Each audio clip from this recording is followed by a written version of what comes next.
మరొకసారి మన ప్రభుని యేసుక్రీస్తు నామములో మీకు అందరికీ వందనాలు సమర్పిస్తున్నాను. ఈరోజు సున్నతి మరియు రక్షణకు సంబంధించిన విషయాలను ఆలోచన చేద్దాం. సున్నతి మరియు రక్షణ.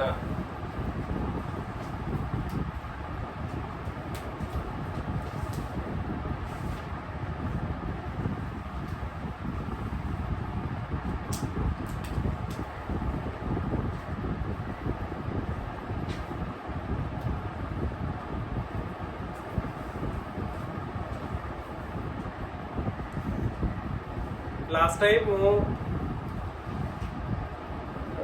సహోదరులు రత్నకిషోర్ గారితో మనం చేసిన డిబేట్ అయితేనేమి, అంతకుముందు క్రీస్తు సంఘంలో జీవన్ గారు పాలకొల్లు జీవన్ గారితో చేసిన డిబేట్లోనైతేనేమి, అంతకుముందు అనేకులు క్రీస్తు సంఘాలలో పేరు పొందినటువంటి పెద్ద పెద్ద బోధకులు అనబడిన వాళ్ళతో మాట్లాడినటువంటి మాటల్లోనైతేనేమి, ఇంకా కూడా సరే రాబోయే రోజుల్లో ఈ వారం దొండపాటి పురుషోత్తం గారితో మన డిబేట్ ఉన్న కారణం కూడా అయితేనేమి, ఆ డిబేట్కి సంబంధించిన కూడా ఆ విషయాన్ని కూడా బట్టి ఆలోచన చేసినప్పుడు కూడా సరే ఒక అవగాహన లేని పరిస్థితి మనుషులకు ఉన్నట్లుగా మనకు కనబడుతుంది. దానికి మూల కారణం ఏమిటి అనేది ఈరోజు మనం తేటగా పరిశీలన చేసే అవకాశాన్ని దేవుడు మనకు కల్పించారు. ఆ డిబేట్లలో ప్రతి ఒక్క దాంట్లోనూ పాత మరియు క్రొత్త నిబంధనలు రెండింటినీ కలపడం ద్వారా మాత్రమే రక్షణ సాధ్యమవుతుంది అని రత్నకిషోర్ గారితో మనం మాట్లాడటం, లేదా ఇతరులతో జీవన్ గారు పాలకొల్లు జీవన్ గారు సాధారణమైన వ్యక్తి కాదు, ఆయనతో మనం మాట్లాడాం. దేవదానం గారితో కూడా మనం చర్చించాం. ఇక్కడ చెన్నై ప్రాంతాల్లో అనేకులతో క్రొత్త నిబంధన సంబంధమైన విషయాలు మనం మాట్లాడినప్పుడు వాళ్ళు అంగీకరించలేని పరిస్థితి, అందులో సత్యం గారు కూడా ఉన్నారు. సో ఏదేమైనప్పటికీ రక్షణ సున్నతి రెండు ఒకటేనా అనంటే, రక్షణ సున్నతి రెండు ఒకటేనా అనంటే పాత నిబంధన ప్రకారం రెండు ఒకటే. పాత నిబంధన ప్రకారం రెండు ఒకటే, క్రొత్త నిబంధన ప్రకారం రెండు వేరు. మళ్ళా సింపుల్ కాన్సెప్ట్.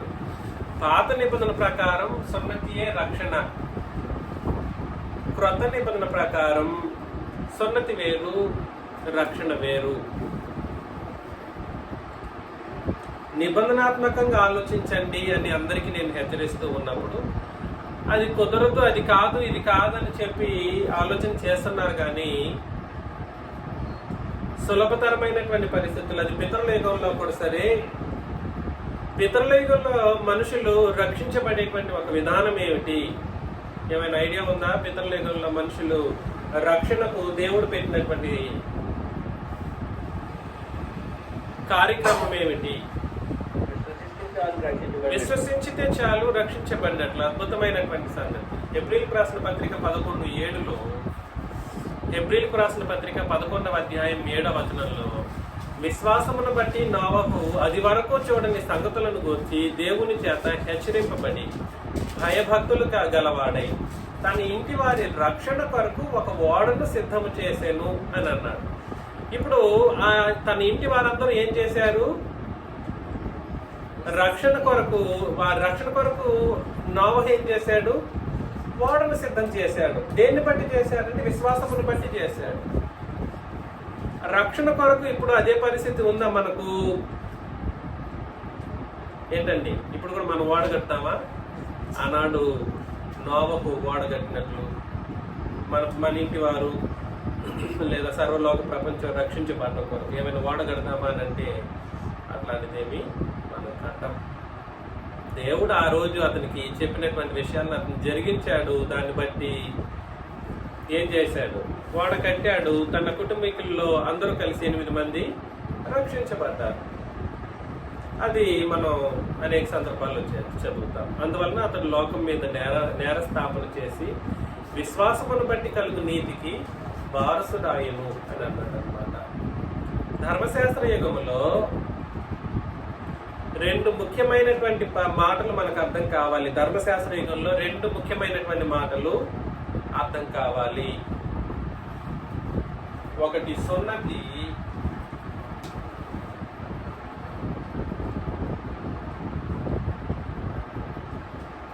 రెండు పాప క్షమాపణ. ఇది ఎప్పుడు ధర్మశాస్త్ర యుగంలో అండి.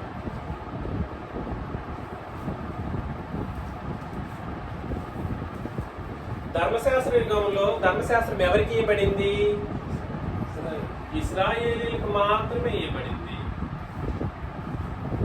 నీకు నాకు ఇవ్వబడలేదు. ఈ పాత నిబంధన అనేది ఇశ్రాయేలీలకే సంబంధించింది. ఇశ్రాయేలీల్లో సున్నతి పొందడం అనేది అత్యంత అని చెప్పేదానికంటే కూడా సరే ఆజ్ఞ. ప్రతి మగ పురుషుడు ఏం చేయాలి? ఖచ్చితంగా సున్నతి పొందాలి. ఎన్నో రోజు పొందాలి? పుట్టిన 8వ రోజే. ఎన్నో రోజు? ఈ సున్నతి అనేది ప్రతి మగ పురుషుడు ఇశ్రాయేలీల్లో పొందుకుంటాడు.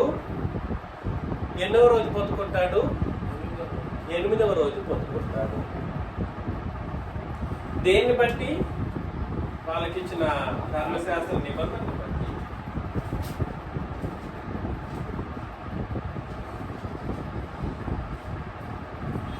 అపోస్తల కార్యములు 15వ అధ్యాయం 1వ వచనంలో, అపోస్తల కార్యములు 15 1వ వచనం, ఇది మాత్రం చదవాలి. కొందరు యోదయ నుండి వచ్చి మీరు మోషే నియమించిన ఆచారం చొప్పున రక్షణ పొందలేరని సహోదరులకు బోధించాలి. సహోదరులేమో క్రొత్త నిబంధన ప్రకారం సహోదరులు, వీళ్ళు ఆల్రెడీ క్రొత్త నిబంధన ప్రకారం రక్షించబడిన వాళ్ళు.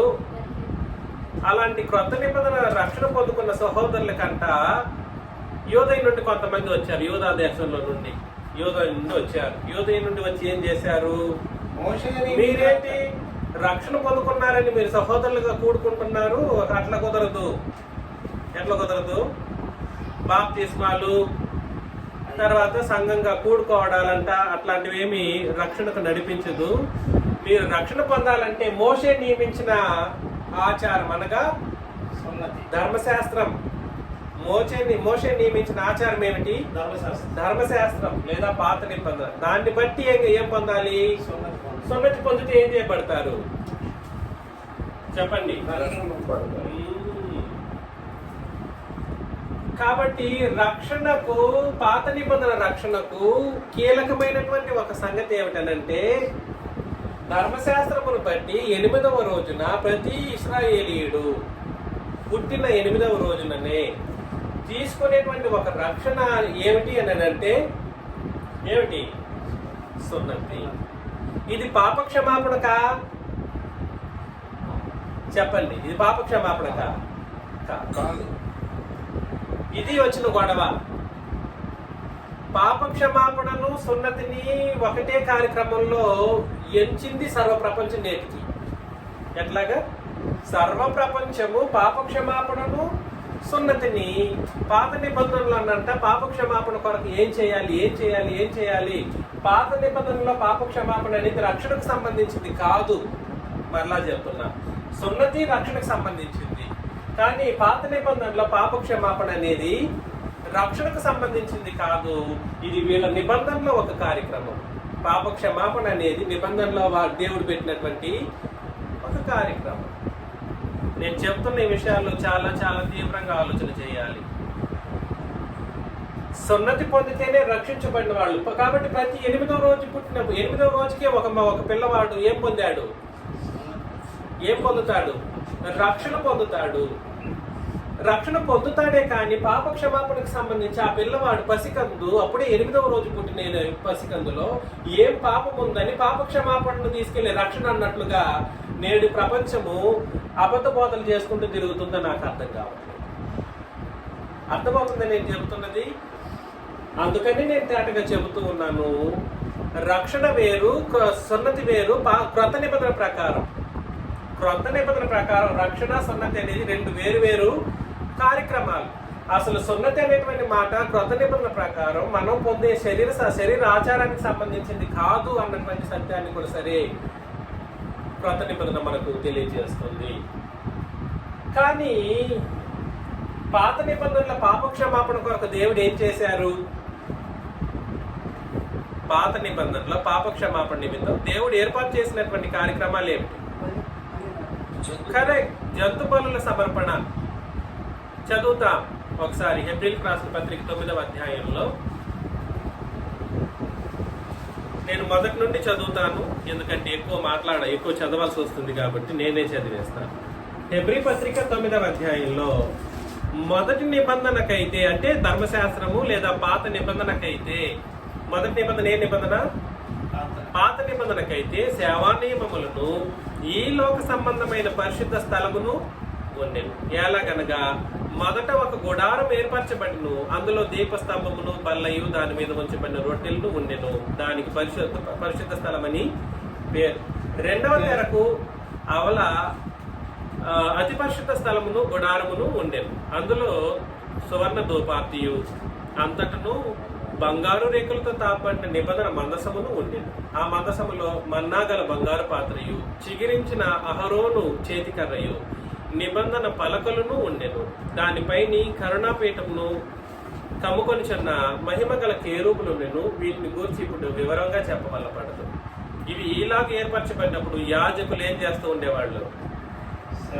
యాజకులు సేవ చేయొచ్చు, నిత్యమును ఈ మొదటి గుడారంలోనికి వెళ్ళుదురు కానీ సంవత్సరమునకు ఒక్కసారి మాత్రమే ప్రధాన యాజకుడు ఒక్కడే రక్తం చేత పట్టుకొని 2వ గుడారంలోనికి ప్రవేశించును. ఆ రక్తము తన కొరకును ప్రజల అజ్ఞాన కృతముల కొరకును అతడు అర్పించును. బలులు, జంతు బలులు సమర్పించడం ద్వారా అజ్ఞాన కృతములు అనేది ఏంటంటే పాపములు అని అర్థం అన్నమాట. అజ్ఞాన కృతములు అంటే ఏమిటి?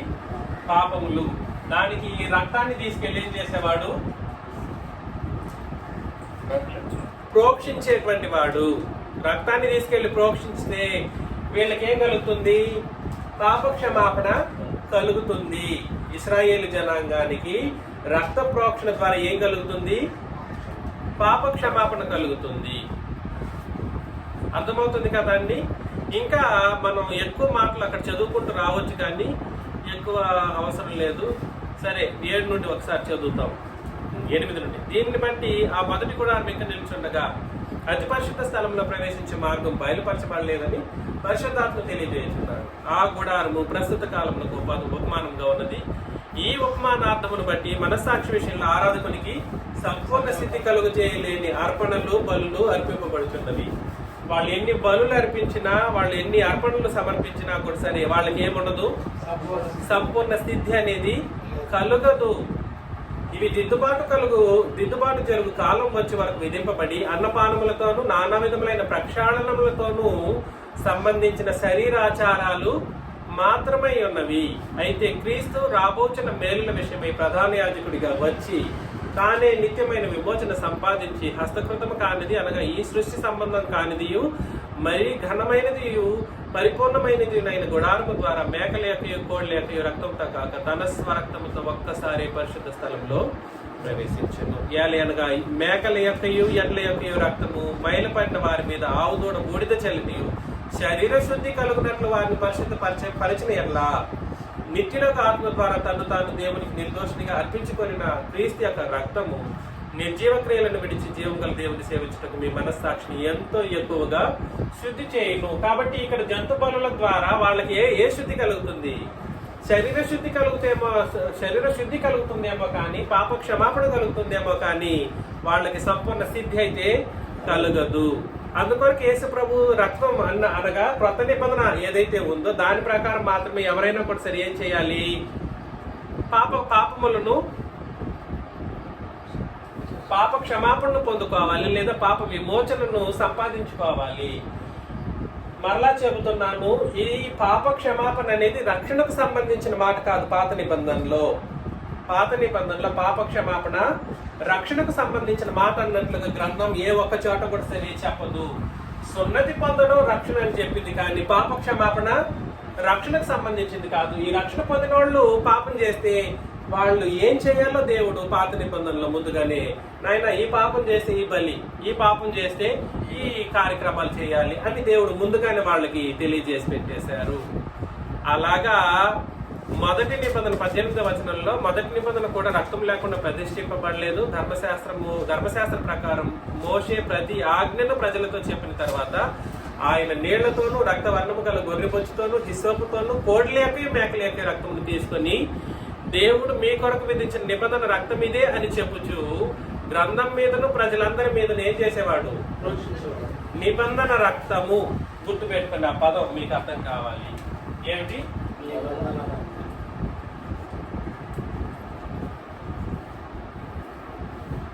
నిబంధన రక్తం వేరు కాదు, నిబంధనే రక్తం. దీని అర్థం అది. నిబంధన రక్తం వేరు కాదు, వేరు పదాలు కాదు, నిబంధనే రక్తం అన్నమాట. ఇది గుర్తు పెట్టుకోండి. నిబంధన అనేది ఇప్పుడు క్రీస్తు యొక్క రక్తం మనల్ని ఎలా శుద్ధీకరిస్తుంది? క్రీస్తు యొక్క రక్తం మనల్ని ఎలా శుద్ధీకరిస్తుంది అంటే, మనకు క్రొత్త నిబంధనలో ఏదైతే రాయబడి బాప్తిసం తీసుకుంటామో ఆ బాప్తిసంలో క్రొత్త నిబంధనే రక్తంగా అభివర్ణించిన కారణాన్ని బట్టి హెబ్రీ పత్రిక 12:24లో ఒకసారి హెబ్రీ పత్రిక 12:24 మనం చదివితే,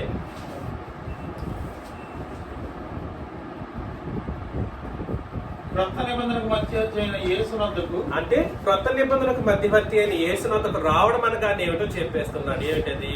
హేబేలు కంటే మరీ శ్రేష్టమైన పలుకు ప్రోక్షణ రక్తమునకు మీరు వచ్చి ఉన్నారు. కాబట్టి క్రీస్తు యొక్క క్రొత్త నిబంధన యొద్దకు రావడం అంటే అర్థం ఏమిటంటే ఆయన ప్రోక్షణ రక్తమునందుకు రావడం. కాబట్టి నిబంధన వేరు రక్తం వేరా కాదు. ఆయన నిబంధన యొద్దకు రావడం అంటే ఏమిటి? ఆయన రక్తమునందుకు రావడం అనే అర్థాన్ని ఇచ్చేటట్లుగా ఇక్కడ ఒక చోట్లే కాదు, చాలా చోట్ల గ్రంథంలో మనం చదివినప్పుడు అర్థమైపోతుంది. కాబట్టి ఇక్కడ మరలా ఇక్కడికి వచ్చేస్తాం. 9వ అధ్యాయంలో 9:22 హెబ్రీయులకు రాసిన పత్రిక. మరియు ధర్మశాస్త్ర ప్రకారం సమస్త వస్తువులను రక్తము చేత శుద్ధి చేయబడిననియు రక్తము చిందింపబడకుండా పాప క్షమాపణ కలుగదనియు సామాన్యంగా చెప్పవచ్చు. కాబట్టి పాప క్షమాపణ జరగాలి అని అంటే ఖచ్చితంగా జంతు బలి జరిగి తీరాల్సిందే. దేని ప్రకారం? ధర్మశాస్త్రం ప్రకారం. రక్తం అనేది చిందించబడకపోతే పాప క్షమాపణ అనేది కలుగదు. సామాన్యంగా చెప్పవచ్చు, బై డిఫాల్ట్ గా అది అర్థం చేసుకోవాల్సినటువంటి పరిస్థితి. నేనేం చెప్పడానికి ప్రయత్నం చేస్తున్నానంటే, పాప క్షమాపణ అనేది నిబంధనలకు వచ్చేసిన తర్వాత, అంటే రక్షణ సున్నతి పొందుకున్న వాళ్ళకి దేవుడు ఏర్పాటు చేసినటువంటి పద్ధతి పాప క్షమాపణకు సంబంధించిన పద్ధతులు ధర్మశాస్త్ర గ్రంథంలో రాయబడ్డాయి. కానీ రెండు ఒకటి కాదు. ఏ రెండు ఒకటి కాదు?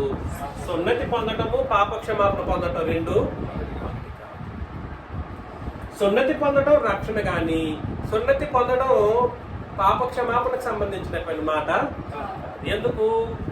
8వ రోజున ఏ పాపి పిల్లవాడి పాపి అవుతాడా? నిబంధనలో పుట్టి పెరిగినటువంటి వాడు ఎవడైనా కూడా సరే ధర్మశాస్త్రాన్ని బట్టి నీతిమంతుడని గ్రంథం తెలియజేస్తుంది. ఫిలిప్పీలకు రాసిన పత్రిక 3వ అధ్యాయంలో మొదటి 6 వచనాలను మనం చదివినప్పుడు, ఫిలిప్పీలకు రాసిన పత్రిక 3వ అధ్యాయం మొదటి 6 వచనాలను పరిశీలన చేసినప్పుడు, మెట్టుకు నా సహోదరులారా, నేను చదివేస్తాను. మెట్టుకు నా సహోదరులారా, ప్రభువునందు ఆనందించుడి. అదే సంగతులను మీకు రాయటం నాకు కష్టమైనది కాదు, మీకు అది క్షేమకరం. అదే సంగతులనంటే రిపీటెడ్ గా మీకు చెప్పడం ద్వారా రాసి పంపించడం నాకు కష్టమైనది కాదు, కానీ మీకు క్షేమకరం. కుక్కల విషయమై జాగ్రత్త పడుడి, దుష్టులైన వారి విషయమై జాగ్రత్తగా ఉండుడి, ఈ ఛేదనను ఆచరించే వారి విషయమై జాగ్రత్తగా ఉండుడి అని అన్నాడు. ఛేదన అంటే అర్థం ఏమిటి? సున్నతి.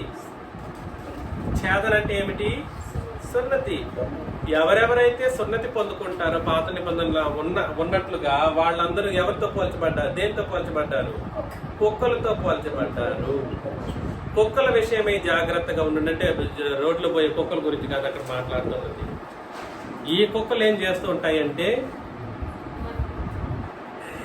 ఇంకా పాత నిబంధన కావాలి, అందులో పాప క్షమాపణకు సంబంధించిన విషయాలు ఉన్నాయని ఇంకా దాంట్లో ఉన్నటువంటి సంగతులను బట్టి మాట్లాడుతూ ఉండడం మనం గమనిస్తాం. ఇది నేను చెప్పట్లేదండి, మరలా ఫీల్ అవ్వాల్సిన అవసరం లేదు. వచ్చిన భాగం అలా చెబుతుంది కాబట్టి నేను దాన్ని వివరించడానికి ఖచ్చితంగా నాకు ఆస్కారం ఉంది. కాబట్టి కుక్కల విషయమై జాగ్రత్తగా ఉండుడి, దుష్టులైన పని వారి విషయమై జాగ్రత్తగా ఉండుడి, ఈ ఛేదన ఆచరించే వారి విషయమై జాగ్రత్తగా ఉండండి. ఎందుకంటే శరీరమును ఆస్పాదన చేసుకొనక దేవుని యొక్క ఆత్మ వలన ఆరాధించుచు క్రీస్తు యేసునందు అతిశయపడుచున్న మనమే సున్నతిని ఆచరించే వారమని తెలియజేశారనమాట. కాబట్టి సున్నతిని ఆచరించడం అంటే అర్థం ఏమిటంటే ఇది ఆత్మ సంబంధమైనటువంటిది, శరీరానికి సంబంధించింది కాదని ఇక్కడ తెలియజేస్తూ ఉన్నాడు.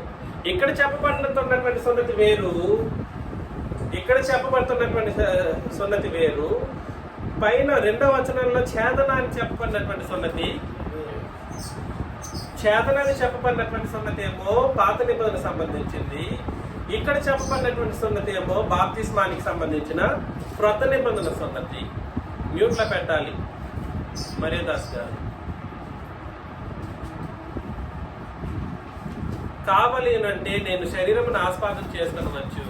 మరి ఎవడైనాను శరీరమును ఆస్వాదన చేసుకుని కలిసిన అట్లా నేను మరి ఎక్కువగా చేసుకొనవచ్చు. ఎందుకంటే 5వ వచనంలో చెప్పేశాడు, 8వ దినమున సున్నతి పొంది తిని.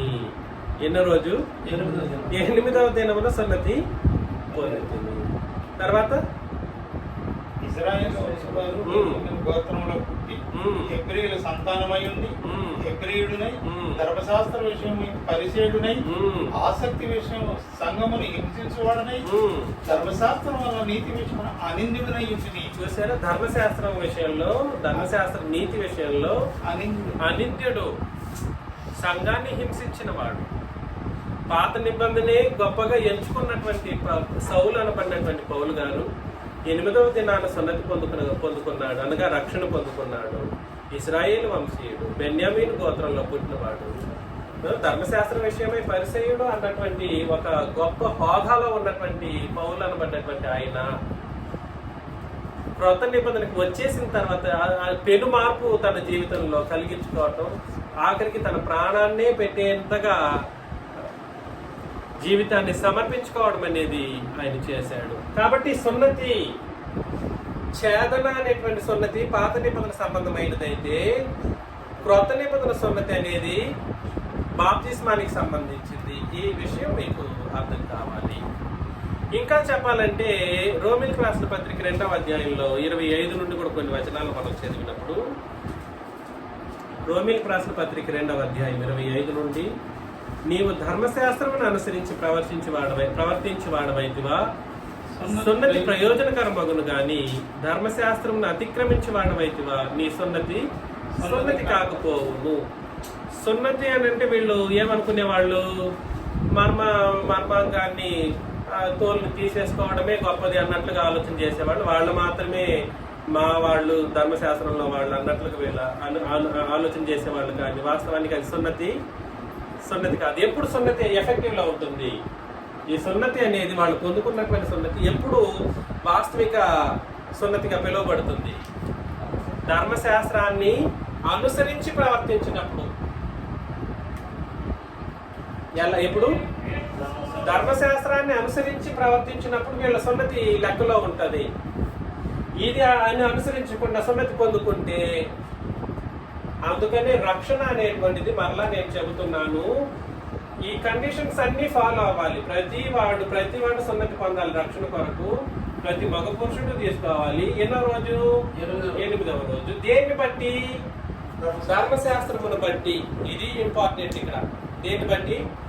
ధర్మశాస్త్రాన్ని బట్టి. అప్పుడు మాత్రమే వాళ్ళు రక్షించబడతారు. ఈ ధర్మశాస్త్రాన్ని వాళ్ళు పాటించకుండా ఒట్టి సున్నతి పొందుకొని ఏ ఇశ్రాయేలు రాజ్యంలో బ్రతుకుతూ మేము ఇశ్రాయేలీలమని ఆ వేషధారణలు వేసుకుంటే మాత్రం వాళ్ళ సున్నతి కాదు. వాళ్ళు రక్షించబడిన వాళ్ళు అంతకంటే కాదు. వాళ్ళకి పాపక్షమాపణ, వాళ్ళు ఎన్ని బలులు సమర్పించినా వాళ్ళకి ఏముండదు, పాపక్షమాపణ కూడా సరే ఉండదు. అందుకని తెలియజేశాడు. కాబట్టి సున్నతి లేని వాడు ధర్మశాస్త్రపు నీతి విధులను గైకొనని ఎడల అతడు సున్నతి లేని వాడయుండి సున్నతి గల వాడికి ఎంచబడతాడంట. అర్థమవుతుందా? మరియు స్వభావం బట్టి సున్నతి లేని వాడు ధర్మశాస్త్రం నెరవేర్చిన ఎడల అక్షరమును సున్నతియు కలవాడవై ధర్మశాస్త్రం అతిక్రమించు నీకు తీర్పు తీర్చుట. బాహ్యములకు యూదుడైన వాడు యూదుడు కాడు, శరీరమందు బాహ్యమైన సున్నతి కాదు, అయితే అంతరంగమందు యూదుడైన వాడే యూదుడు. మరియు సున్నతి హృదయ సంబంధమైనదై ఆత్మయందు జరుగునదే గాని అక్షరము వలన కలుగునది కాదు. అట్టి వానికి మెప్పు మనుషుల వల్ల కలగదు, దేవుని వల్లనే కలుగుదు. కాబట్టి నేను ఏం చెప్పడానికి ప్రయత్నం చేస్తున్నానంటే సున్నతి అని ఇప్పటికీ సున్నతి ఉందన్నట్లుగా ఇప్పటికి కూడా కొంతమంది సున్నతి తీసుకున్న వాళ్ళకు ప్రతి నిత్యం నాకు పెనుగులాట జరుగుతూ ఉంది. అది అయినప్పటికీ కూడా సరే ఇప్పటికే అది లేదు వాస్తవానికి సున్నతి. అప్పుడున్న వాళ్ళకి ధర్మశాస్త్రం ఉన్న చలామణిలో చెల్లుబాటులో ఉన్నటువంటి ఇశ్రాయేలీల్లో కూడా సరే వాస్తవమైన సున్నతి విషయం ఏమిటి? పాత నిబంధన కాలంలో, పాత నిబంధన చెల్లుబాటులో ఉన్నప్పుడు వాస్తవమైన ఆత్మ సంబంధమైనటువంటి సున్నతి కానీ శరీర సంబంధమైనటువంటి సున్నతి కాదు. సున్నతి పొందుకోవాలి. అది కూడా ఎలాంటి కోణంలో తీసుకోవాలంటే ఆత్మ సంబంధమైన ఒక గుర్తింపు కోసం, రక్షణ కోసం వాళ్ళు ఏం చేయాలనంటే సున్నతి పొందాలి తప్ప ఇది మ్యాండేటరీగా పెట్టుకొని దీన్ని ఆచార వ్యవహారంగా మార్చేశారు. కానీ దీంట్లో ఉన్న ఆత్మీయతను వాళ్ళు ఏం చేయలేకపోయారు, గుర్తించలేకపోయారు. కాబట్టి అంతరంగమందు యూదుడైన వాడి యూదుడు సున్నతి హృదయ సంబంధమైనదై ఆత్మయందు జరుగునదే కానీ అక్షరము వలన కలిగినది కాదు. అట్టి వానికి మెప్పు మనుషుల వలన కలగదు, దేవుని వలనే కలుగును అని తేటగా చెప్పేశాడు అనమాట. నేనేం చెప్పడానికి ప్రయత్నం చేస్తున్నానంటే సున్నతి అనేది హృదయ సంబంధమైనది. అది ఎప్పటికీ పాత నిబంధన కాలంలో కూడా సరే శరీరంలో మర్మావయంలో ఒక ఆ తోలుని తీసివేయడం సున్నతి అని అనబడినప్పటికీ కూడా సరే దాన్ని వాళ్ళు ఎలాగా ఆచరించబద్దులై ఉన్నారని అంటే హృదయ సంబంధమైనదిగా, ఆత్మ సంబంధమైనటువంటిదిగా వాళ్ళు ఆచరించబద్దులై ఉన్నారన్నటువంటి విషయాన్ని అక్కడ మాట్లాడటం మనం గమనిస్తున్నాం. కాబట్టి నేనేం చెప్పడానికి ప్రయత్నం చేస్తున్నానంటే ఇశ్రాయేలీలలో వాళ్ళు మాత్రమే జరిగించాలి. కానీ ఈ సున్నతి ఇంకనూ చెల్లుబాటులో ఉందా? లేదు. వాళ్ళ ధర్మశాస్త్రం ఏనాడైతే సిలువలో కొట్టివేయబడిందో, ధర్మశాస్త్రం ఎక్కడ కొట్టివేయబడింది? సిలువలో కొట్టివేయబడిందో అప్పుడే ఆ సున్నతికి సంబంధించిన విషయాలన్నీ కూడా సరే అంతం చేయబడ్డాయి. ఇక మీదట దాని ప్రకారం బ్రతకడానికి అవకాశం లేదు, సున్నతి పొందాల్సిన అవసరమే లేదు అని గలతీ పత్రికలో తెలియజేసేస్తారు. చదువుతాం. గలతీ పత్రిక 5వ అధ్యాయం 1వ వచనం నుండి 11 వచనాలు మనం చదివినప్పుడు, గలతీ పత్రిక 5వ అధ్యాయం 1వ వచనం నుండి 11 వచనాలు నేను చదువుతాను. ఈ స్వాతంత్రం అనుగ్రహించి క్రీస్తు మనలను స్వతంత్రులుగా చేసి ఉన్నాడు. కాబట్టి మీరు స్థిరముగా నిలిచి మరలా దాస్యమును కాడి క్రింద చిక్కుకొనకుడి. మరలా ఇక్కడ పేర్లు చెప్పేశాడు. ఈ స్వాతంత్రం అనుగ్రహించి క్రీస్తు మనల్ని ఏం చేశాడు? స్వతంత్రులుగా. మనలో అనే వాళ్ళు ఎవరు ఇక్కడ? ఇశ్రాయేలీలు ఏం చేశాడంటే వాళ్ళ ధర్మశాస్త్రాన్ని కొట్టేయడం ద్వారా ధర్మశాస్త్రపు బంధకం నుండి విడిపించాడు, స్వతంత్రులుగా చేసి ఉన్నాడు. కాబట్టి మీరు స్థిరముగా నిలిచి మరలా ఎక్కడికి వెళ్ళొద్దు? దాస్యమను కాడి క్రింద అంటే ఏమిటి? ధర్మశాస్త్రం కింద ఇంక వెళ్ళొద్దు. అక్కడికి వెళితే ఏమైపోతారు? చిక్కుకుపోతారు అని అన్నాడు. చూడండి, మీరు సున్నతి పొందిన ఎడల క్రీస్తు వల్ల మీకేముండదు, ప్రయోజనమేమీ కలుగుదని పౌలును నేను మీతో చెప్పుచున్నాను. ధర్మశాస్త్రం యావత్తు ఆచరింపబద్ధుడై ఉన్నాడని సున్నతి పొందిన ప్రతి మనుషునికి నేను మరలా దృఢముగా చెప్తున్నాను. చూసారా?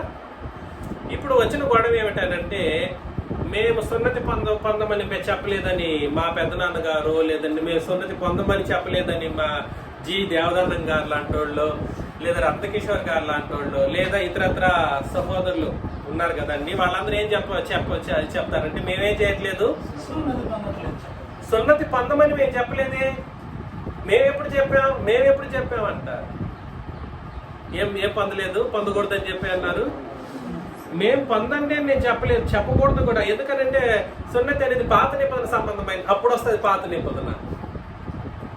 కానీ అక్కడ మాట ఏమిటో చెప్పేశాడు మరొకసారి 3వ వచనంలో, ధర్మశాస్త్రం యావత్తు అంటే అర్థం ఏమిటి? అన్ని ధర్మశాస్త్రంలో ప్రతి ఆజ్ఞను ఆచరింపబద్ధుడై ఉన్నాడని సున్నతి పొందిన ప్రతి మనుషునికి నేను మరలా దృఢముగా చెబుతున్నాను. కానీ వీళ్ళ బోధనలు చూసామనుకోండి, పాత నిబంధనలు లేకుండా బోధలు జరుగుతాయా? చెప్పండి. పాత నిబంధనలు లేకుండా బోధలు జరుగుతాయా? జరుగుతాయి. మరి ఏంటి అది? జరిగించేది ఎవరు? సున్నతి పొందిన ప్రతి వాడు ఏం చేయాలి? ధర్మశాస్త్రంలో ప్రతి ఆజ్ఞను నెరవేరుస్తాడు. ప్రతి ఆజ్ఞని యావత్తు. ఈ మాట ఏమైనా మీకు అర్థమవుతుంది నేను చెబుతున్నది? మేమేమి సున్నతి పొందుకోమని మేము చెప్పము, కానీ ధర్మశాస్త్రంలో ఉన్న బోధ మాత్రం చేస్తామంట. ఇది వాళ్ళకే అసహ్యం అనిపించవలసినటువంటి ఒక కార్యక్రమం. మ్యూట్లో పెట్టాలి, చాలా డిస్టర్బెన్స్ వస్తుంది. దయచేసి గుర్తించండి, ధర్మశాస్త్రంలో ప్రతి ఒక్కటి జరిగించవలసింది ఎవరనంటే సున్నతి పొందిన ప్రతి వాడు ప్రతి వాక్య భాగాలను ఏం చేయాలి? మేము పాటించడానికి బోధించలేదు అంటారేమో మరలా తిరిగి. అతి తెలివి. ఎందుకనంటే వీళ్ళు చదువులు లేదనంటే అత్యంత అపవాదిక బోధలు చేసేటువంటి వాళ్ళకి సాదాసీదా తెలివి ఉండదు. వీళ్ళు ఏం చేస్తుంటారంటే మేము బోధ చేస్తాం కానీ పాటించొద్దని బోధ చేస్తాం. పాటించొద్దని నువ్వు బోధ చేసేది ఎందుకు? కాబట్టి పరిస్థితి ఏమిటంటే జరిగిస్తే ధర్మశాస్త్రం యావత్తు జరిగించవలసింది ఎవరు? సున్నతి పొందిన ప్రతి ఇశ్రాయేలీయుడు, మనం కాదు. ఒకవేళ నువ్వు ధర్మశాస్త్రాన్ని అంతా వినేసి అన్ని గైకొని నేను నీతిమంతుడిని అని అనుకోవాలనంటే అక్కడ 4వ వచనంలో సమాధానం ఇచ్చేస్తున్నాడు. మీలో ధర్మశాస్త్రము వలన నీతిమంతులని తీర్చబడు వారెవరో వారు క్రీస్తులో నుండి బొత్తిగా వేరు చేయబడి ఉన్నారు, కృపలో నుండి తొలగిపోయి ఉన్నారు. చూశారు? కాబట్టి 2 ముఖ్యమైనటువంటి నిబంధనలు. ఈ నిబంధన సంబంధమైన నీతి ఈ నిబంధనకే పరిమితం చేయాలి. దీన్ని తీసుకొచ్చేసి దీనికి రుద్దకూడదు. ఎక్కడ రుద్దకూడదు? క్రొత్త నిబంధనకి తీసుకురాకూడదు. పాత నిబంధన నీతి పాత నిబంధనది, క్రొత్త నిబంధన నీతి ఈ వేర్పాటు మనుషులకి అర్థం కాలేకపోయింది. రోమపత్రిక 3:19లో 21 రోమపత్రిక 3:21లో ఇట్లుండగా ధర్మశాస్త్రమునకు వేరుగా దేవుని నీతి బయలుపడుచున్నది. ధర్మశాస్త్రమునకు వేరుగా దేవుని నీతి బయలుపడుచున్నది. చూసారా? ధర్మశాస్త్రంలో నీతి లేదని అనను. ధర్మశాస్త్రం ఆ నీతికి వేరుగా దేవుని నీతి అనేది బయలుపాటులోకి వచ్చిందంట. దానికి ధర్మశాస్త్రం 24లో ఆ విషయం మాట్లాడతాడు. కాబట్టి నమ్మువారు ఆయన కృపచేతనే క్రీస్తు యేసునందరి విమోచనము ద్వారా ఉచితముగా నీతిమంతులని తీర్చబడుతున్నారు. పూర్వం చేయబడిన పాపములను ధర్మశాస్త్ర కాలంలో పూర్వం చేయబడిన పాపములను దేవుడు తన ఓరిములను ఉపేక్షించినందున ఆయన తన నీతిని కనపరచవల్లని క్రీస్తు యేసు రక్తమందరి విశ్వాసము ద్వారా ఆయనను కరుణాదానముగా బయలుపరిచను. దేవుడు ఇప్పటి కాలమందు తన నీతిని కనపరచు నిమిత్తము. ఎప్పుడు కనపరిచాడు దేవుడు తన నీతిని? క్రీస్తు రక్తం చెందించినప్పటి నుండి. క్రీస్తు రక్తమునందలి విశ్వాసం, ఆయన నీతి, క్రీస్తు యొక్క లేదా దేవుని యొక్క నీతి భూలోకానికి ఎప్పుడు వచ్చింది అని అంటే క్రీస్తు యొక్క శిలువలో ఆయన రక్తం కాల్చినప్పుడు పరలోకపు నీతి భూలోకానికి దిగి వచ్చింది అన్నమాట.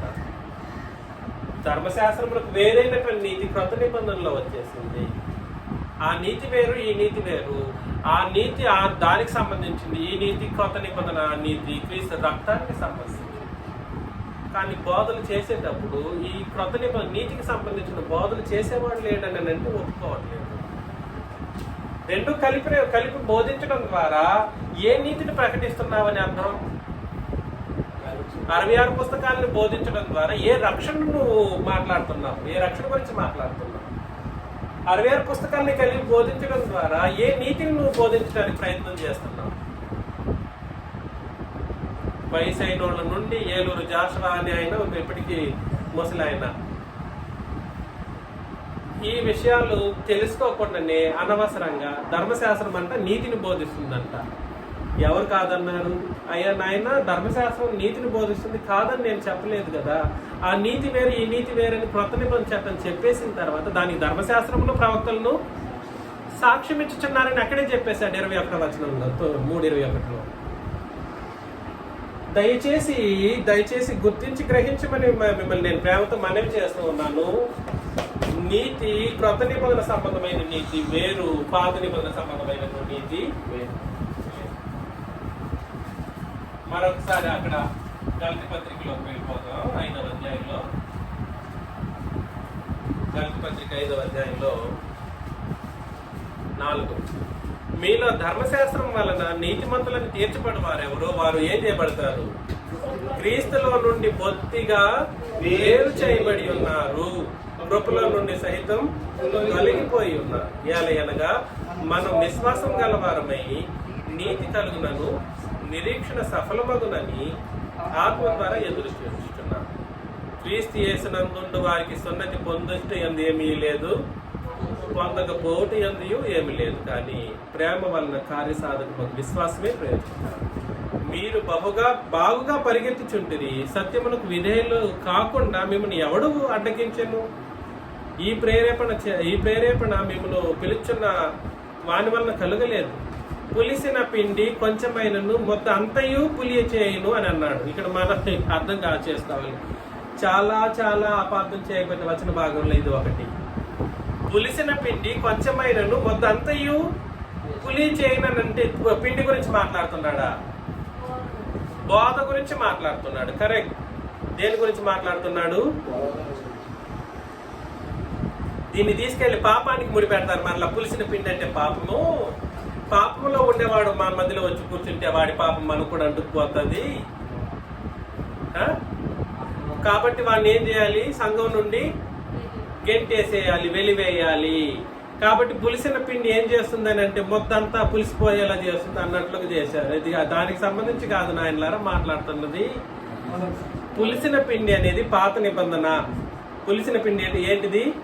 పాత నిబంధన. దాన్ని తీసుకొచ్చి క్రొత్త నిబంధన సంగతులతో కలిపి బోధిస్తే నువ్వు చేసే బోధ అంతా ఏమైపోతుంది? పులిసిపోయిన బోధగా మారిపోతుంది. ఇప్పుడైనా అర్థమైందా దేని గురించి మాట్లాడుతున్నాడు? బోధ గురించి మాట్లాడుతున్నాడు. మీరెంత మాత్రమును వేరుగా ఆలోచింపరని ప్రభువునందు మిమ్మల్ని కూర్చు నేను రూఢిగా నమ్ముకొచ్చున్నాను. మిమ్మల్ని కలవరపెట్టుచున్న వాడు ఎవడైనను వాడు తగిన శిక్షను భరించును. సహోదరులారా, సున్నతి పొందవలనని నేను ఇంకా ప్రకటించుచున్న ఎడల ఇప్పటికీ హింసింపబడినేలా ఆ పక్షమున శిలువ విషయమై అభ్యంతరం తీసివేయబడును కదా అని అన్నారు అనమాట.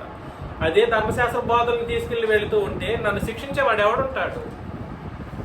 అప్పుడు పౌలు గారు క్రొత్త నిబంధన ప్రకారం బ్రతకండి అని హెచ్చరించినందుకు ప్రతి సందర్భంలోనూ బాధను వేదన అనుభవించినటువంటి వాడు. అర్థమవుతుందా? ఆయన జీవిత లక్ష్యం మొత్తం క్రొత్త నిబంధన ప్రకారం బ్రతకడమే.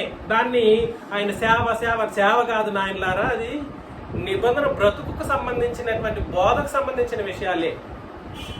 ఆయన అట్లా సేవ చేశాడు, ఈయన ఎట్లా సేవ చేశాడు, ఆయన తన జీవితాన్ని ప్రాణాన్ని పణంగా పెట్టి జరిగించాడు అంటారు. కానీ అది సేవ దేన్ని బట్టి చేశాడు?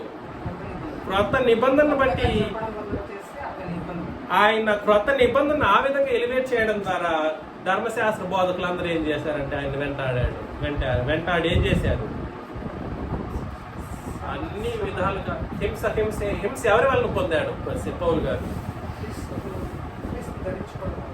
ఎవరి వలన? ఎవరు హింసించిన వాళ్ళు ఎవరు? ఈ ధర్మశాస్త్రాన్ని పాటించే వాళ్ళు హింసించారే తప్ప ఏ అన్ని జనులో ఏ రాజులో వీళ్ళెవరు ఆయన్ని హింసించింది. కాబట్టి ధర్మశాస్త్రము క్రొత్త నిబంధన రెండు, ధర్మశాస్త్రం ప్రజలు క్రొత్త నిబంధన ప్రజలు వీళ్ళెరువురు ఒకరికొకరు కత్తి కట్టినట్లు ఉండేవాళ్ళు. కానీ క్రొత్త నిబంధన ప్రజలు సంఘముల వాళ్ళు ఏనాడు హింసను పొందుకున్నారే కానీ వాళ్ళు హింసించడానికి ముందుకు వెళ్ళిన వాళ్ళు, అవమానించబడ్డారే కానీ అవమానించిన పరిస్థితులు లేవు. ధైర్యంగా దేన్నైనా సాహసంతో ఎదురు చూసుకుంటూ భరించారు తప్ప వీళ్ళు వాళ్ళని చంపినోళ్ళు కాదు, ఇంకేదో చేసినటువంటి కాదు. అందుకని సున్నతి పొందవలని నేను ఇంకా బోధిస్తూ ఉంటే ఇప్పటికి నాకు హింసలు ఎందుకు వస్తాయి ఇంత హింసలు? ఆ పక్షంలో సిలువ విషయమైన అభ్యంతరం కూడా సరే, నేను సిలువ విషయాన్ని బోధిస్తూ ఉన్నప్పుడు నాకు అభ్యంతరం పలికేటువంటి పరిస్థితులు తీసివేయబడును కదా అని అన్నాడు. ఒకవేళ సున్నతి గురించి మాట్లాడుతూ సిలువను కలిపాడు అనుకోండి, అభ్యంతరం ఉంటుందా? అది నిబంధన బోధకు సంబంధించిన వ్యత్యాసం. అందుకని నేను మిమ్మల్ని ప్రేమతో హెచ్చరిస్తున్న విషయం ఏమిటంటే, సున్నతి ఇశ్రాయేలుకు సంబంధించింది, అది వాళ్ళ యొక్క రక్షణకు సంబంధించిన సంగతే. కానీ ఆ రక్షణ పొందుకున్నటువంటి జనాంగం పాప క్షమాపణలో ఎలా బ్రతుకుతూ పరిశుద్ధమైన జీవన విధానాన్ని కొనసాగించాలి, ఆ సున్నతి ఎప్పుడు ధర్మశాస్త్రాన్ని బట్టి పాటిస్తూ ఉన్నప్పుడు ఆ సున్నతి ఎఫెక్టివ్లో ఉంటుంది. ఎలా ఉంటుంది? సున్నతి అనేది చెల్లుబాటులో ఉంటుంది. ధర్మశాస్త్రాన్ని పాటించకుండా సున్నతి మాత్రం పొందుకుంటే మాత్రం దాన్ని దేవుడు కూడా లెక్కించడు.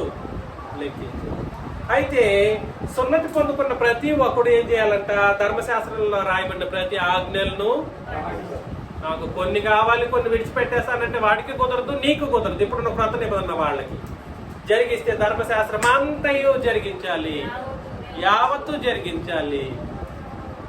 లేదనంటే అది కొట్టివేసిన సంగతిని గుర్తించు. ఒకవేళ ధర్మశాస్త్రాన్ని యావత్తు నువ్వు జరిగించి నీతిమంతుడిగా తీర్చబడితే క్రీస్తు వల్ల నీకు ఎటువంటి లాభము? ఆయన యొక్క కృపల నుండి ఏం చేయబడతారు? ఒత్తిగా వేరు చేయబడతారు. కాబట్టి సర్వప్రపంచం ఒక క్రొత్త నిబంధన బాప్తిసం తీసుకున్న మనకు మాత్రమే కృప. రెండింటినీ కలిపి బోధించి రక్షణ పొందుకున్నామని భ్రమించే వాళ్ళందరూ కృపలో నుండి ఏం చేయబడి ఉన్నారు? అయితే ఈ విషయం తెలిసి కూడా తెలుసుకున్నటువంటి పాత నిబంధన ప్రవక్తలు ఉన్నారు చూడండి. పాత నిబంధన ప్రవక్తలు వాళ్ళు ఏం చేశారు? ఒకసారి పేతురు రాసిన మొదటి పత్రికలో మొదటి అధ్యాయం 8 నుండి 12 వచనాలను చదివినప్పుడు, పేతురు రాసిన మొదటి పత్రిక మొదటి అధ్యాయం 8 నుండి 12 వచనాలు, మీరు ఆయన్ను చూడకపోయినను ఆయనను ప్రేమించుచున్నారు. ఇప్పుడు ఆయనను కన్నులారా చూడకయే విశ్వసించుచు మీ విశ్వాసమును ఫలమును అనగా ఆత్మ రక్షణను పొందుచు చెప్పని సత్యమును మహిమాయుక్తమైన సంతోషం గలవారై ఆనందించుచున్నారు. చాలు. మీకు కలుగు ఆ కృపను గూర్చి ప్రవచించిన ప్రవక్తలు ఈ రక్షణ గూర్చి పరిశీలించచ్చు. తమ యందున్న క్రీస్తు ఆత్మ క్రీస్తు విషయమైన శ్రమలను గూర్చి. కాబట్టి రక్షణ 66 పుస్తకాలు ఒకటే రక్షణ బోధిస్తుందా? 66 పుస్తకాలు ఒకటే రక్షణ బోధిస్తుందా? వాళ్ళు మన రక్షణకు సంబంధించి ఎదురు చూశారంట పాత నిబంధనల ప్రవక్తలు, ప్రవచించిన ప్రవక్తలు. ఏంటి? మరొకసారి 10వ వచనం, మీకు కలుగు ఆ కృపను గూర్చి ప్రవచించిన ప్రవక్తలు ఈ రక్షణ గురించి పరిశీలించచ్చు. తమ యందున్న క్రీస్తు ఆత్మ క్రీస్తు విషయమైన శ్రమలను గూర్చి వాటి తర్వాత కలుగుబో మహిమలను గూర్చి ముందుగా సాక్ష్యం ఇచ్చినప్పుడు ఆ ఆత్మ ఏ కాలమును ఎట్టి కాలమును సూచించు వచ్చినో దాన్ని విచారించి పరిశోధించు. కాబట్టి క్రొత్త నిబంధన రక్షణ అనేది సున్నతికి సంబంధించింది, అసలు అంతకంటే కాదు. క్రొత్త నిబంధన రక్షణ వేరు.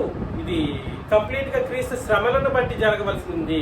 ఆయన మరణానంతరం జరిగే ఒక కార్యక్రమం. శ్రమలు అంటే మరణం అని. క్రీస్తు మరణానంతరం జరగబోయేటువంటి మహిమలు ఏవేవైతే ఉండబోతాయో అందులో వచ్చే రక్షణకు సంబంధించినటువంటి సంగతులను వీళ్ళు ఏం చేశారు? ఇశ్రాయేలీయుల పాత నిబంధన ప్రవక్తలు ఏం చేశారు? ఏ కాలమును ఎట్టి కాలమును సూచించి వచ్చిన దాని గురించి విచారించి పరిశోధించాలి.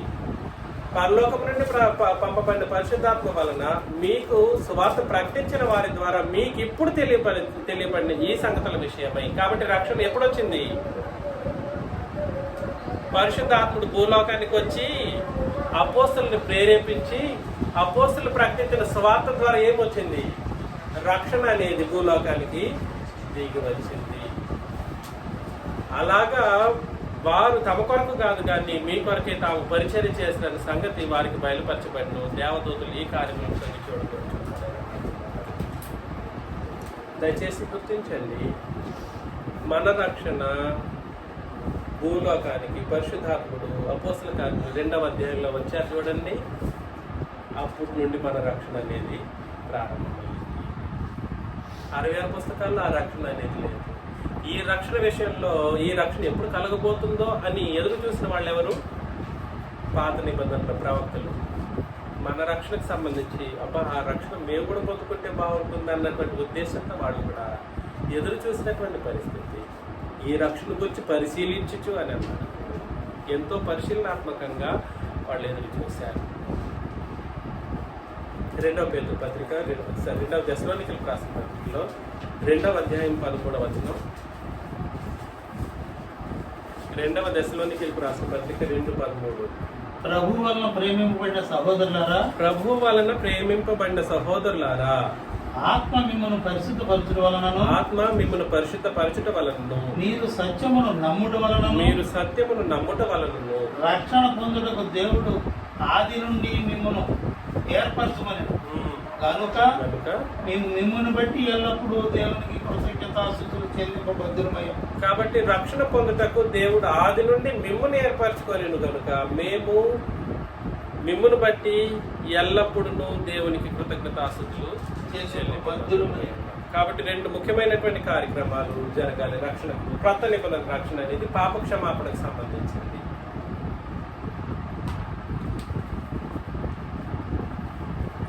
క్రొత్త నిబంధన రక్షణ దేనికి సంబంధించింది? పాప క్షమాపణ.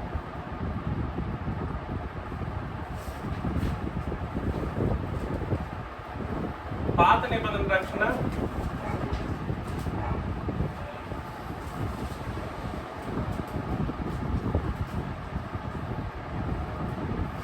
ఇది వ్యత్యాసం. ఈ రక్షణలో పాప క్షమాపణ జరుగుతుంది క్రొత్త నిబంధన రక్షణలో. మార్కు 16:16 కూడా సరే, మార్కు 16:16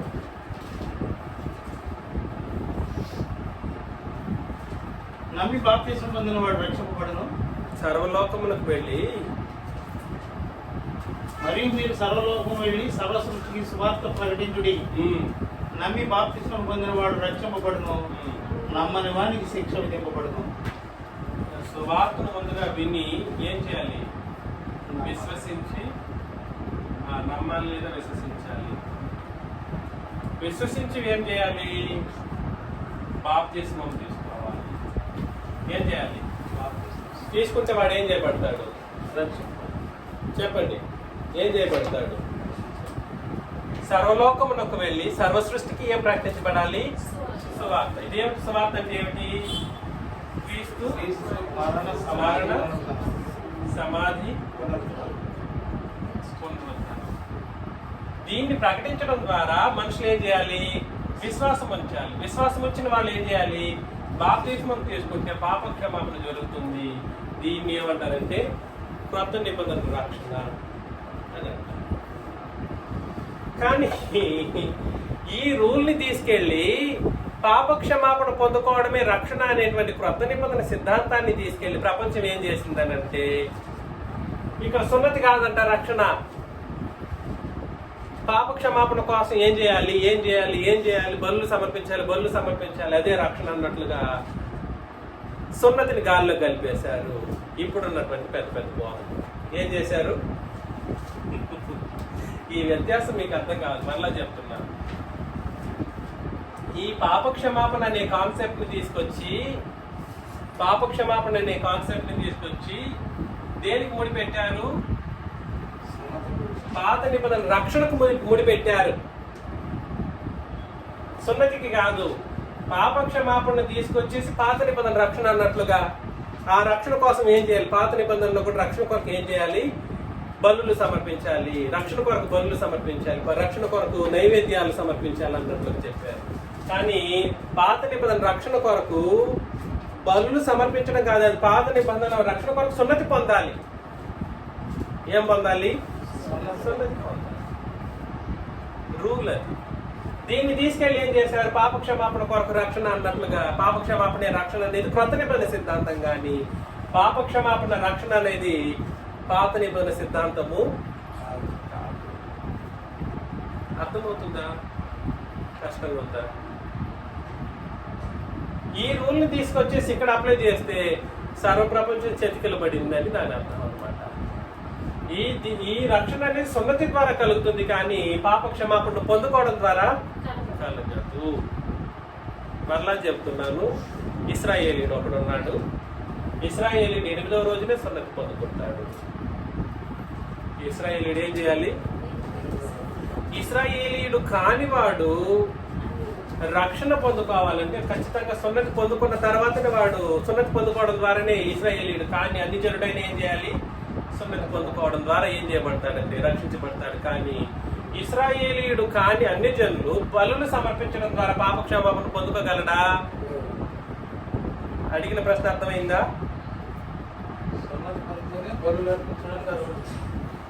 ఇశ్రాయేలీయులు కాని అన్ని జనులు కేవలం బలి అర్పించడం ద్వారా పాప క్షమాపణ పొందుకునే అవకాశం ఉందా? లేదు. ఇది వ్యత్యాసం. వాడు బలి అర్పించాలన్న ముందు ఏం పొందుకోవాలి? దీన్నే పాత నిబంధన రక్షణ అంటారు. కానీ ఈ పాత నిబంధన రూల్ క్రొత్త నిబంధన పాపక్షమాపణలోనే, బాప్తిస్మంలోనే పాపక్షమాపణ పొందుకుంటాడు. దాన్నే రక్షణ అని అంటారు అన్నటువంటి ఈ సిద్ధాంతాన్ని, సూత్రాన్ని తీసుకెళ్లి పాత నిబంధనకు ముడిపెడితే బలులు సమర్పించిన ప్రతి ఒక్కడు ఏం చేయబడతాడు? ఈ రూల్ తీసుకెళ్లి అప్లై చేస్తే రక్షించబడతాడు. కానీ అట్లాంటి రక్షణ అనేది పాత నిబంధనలు ఎక్కడా లేదు. ఈ స్టేట్మెంట్ నేను సీరియస్ గా చెప్తున్నాను, మరలా రిపీట్ చేస్తున్నాను. బలులు సమర్పించడం ద్వారా పాత నిబంధన రక్షణను పొందుకోగలరు అన్నటువంటి ఒక సూత్రం కానీ, అలాంటి ఒక సిద్ధాంతం కానీ పాత నిబంధనలోను క్రొత్త నిబంధనలోను ఎక్కడా లేదు. ఎవరైనా నాతో ఛాలెంజ్ విసిరితే విసరవచ్చు, ఇప్పటికీ నాకేం ఇబ్బంది లేదు. I would continue to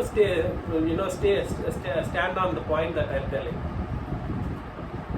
బలులు సమర్పించడం ద్వారా పాత నిబంధన రక్షణ పొందుకోగలరు అన్నటువంటి ఒక సిద్ధాంతం,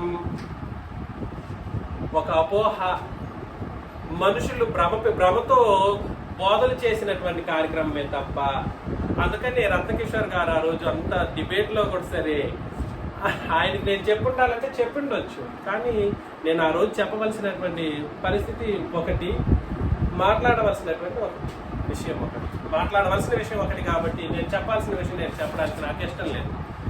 పరిస్థితి ఏమిటంటే ఆయన ఎలాంటి దృక్పథంతో మాట్లాడారంటే పాత నిబంధనలో పాప క్షమాపణ, క్రొత్త నిబంధనలో పాప క్షమాపణ, దానికి బలు జంతు బలు, దీనికి క్రీస్తు బలి. అప్పటికి కూడా కార్యాలు వేరువేరుగా ఉన్నాయి. తిరిగి అది పాత నిబంధన తాత్కాలికమైనది, క్రొత్త నిబంధన శాశ్వతమైనది అంటాడు. కానీ రెండు వేరువేరు అనే విషయం ఆయనకి తెలిసి ఆయన నోట్లో చెప్పినప్పటికీ కూడా సరే ఎక్కించుకోలేనంత మూర్ఖులుగా అక్కడ ఉన్నటువంటి జనాంగం కానీ, ఇప్పుడు వింటున్నటువంటి మనుషులు కానీ, నా బోధలు నిరాకరించిన ప్రతి ఒక్కరు కానీ ఉంటున్నారన్నటువంటి పరిస్థితిని మీరు అందరూ గుర్తించాలి. ఇప్పటికీ కూడా మించిపోయింది ఏమీ లేదు. రక్షణ అనేది క్రొత్త నిబంధన ప్రకారం మాత్రమే నేడు జరగాలి. దేని ప్రకారం జరగాలి చెప్పండి? దేని ప్రకారం జరగాలి? క్రొత్త నిబంధన ప్రకారం. క్రొత్త నిబంధన ప్రకారం అపోస్తలుల బోధ ప్రకారమే జరగాలి. 66 పుస్తకాలను బోధించడం ద్వారా రక్షణ అనేది కుదరదు, జరగదు కూడా. సరే, పాప క్షమాపణకు సంబంధించి దాంట్లో వేరు పద్ధతులు పెట్టాడు, దీంట్లో వేరు పద్ధతి పెట్టేశాడు. ఎలా ఒకటవుతుంది రక్షణకు సంబంధించిన విషయాలు? పదాలు ఒకటనే ఉన్నాయన్నా, పదాలను బట్టి మాట్లాడతావా? పదాలను బట్టి చూస్తే కూడా సరే, మరలా రిపీట్ చేస్తున్నాను, పదాలను బట్టి చూసినా రక్షణ అనేటువంటి ఒక పదాన్ని పాత నిబంధనలో మీరు చదివి చూసినా కూడా సరే అది ఆత్మ సంబంధమైన రక్షణగా ఉన్నట్లుగా మీరు కనబడరు. అది ప్రాణ రక్షణ గురించి మాట్లాడుతూ గమనిస్తాను. రక్షణ అనే పదాన్ని బట్టి చూసినా కూడా సరే ప్రాణ రక్షణకు సంబంధించి దేవుడే సహాయుడు అన్నట్లుగా పాత నిబంధనలు రాయబడి ఉంటుంది. కానీ ఇలాంటి ఆత్మ సంబంధమైన పాప క్షమాపణకు సంబంధించినటువంటి కోణంలో రాసినట్లుగా మనం అక్కడ కూడా చూడలేము అన్నమాట. కాబట్టి మిమ్మల్ని నేను ప్రేమతో హెచ్చరిస్తున్న విషయం ఏంటంటే, మనం పొందినటువంటి రక్షణ సరైనటువంటి రక్షణ క్రొత్త నిబంధన ప్రకారం మాత్రమే సువార్తను విని విశ్వసించి బాప్తిస్మం తీసుకొని పాప క్షమాపణ ద్వారా పొందుకొని రక్షించబడేటువంటి పరిస్థితుల్లో ఉండాలి తప్ప ఆ రూల్ని కాకుండా వేరే రూల్స్ క్రియేట్ చేస్తే మాత్రం చాలా చాలా తప్పులో కాలేసిన వాళ్ళు అవుతారు. తీతుకు రాసిన పత్రిక 3:5 తీతుకు రాసిన పత్రిక 3వ అధ్యాయం 5వ వచనంలో మనము నీతిని అనుసరించి చేసిన క్రియల మూలముగా కాక తన కనికరము చొప్పుననే పునర్జన్మ సంబంధమైన స్నానము ద్వారాను పరిశుద్ధాత్మ మనకు నూతన స్వభావం కలుగజేయటం ద్వారాను మనల్ని ఏం చేశారు? చూసారా? తన కనికరం చొప్పున పునర్జన్మ సంబంధమైన స్నానం అనగా బాప్తిస్మం. ఆ బాప్తిస్మంలో పరిశుద్ధాత్ముడు మనకి ఏమిస్తారు?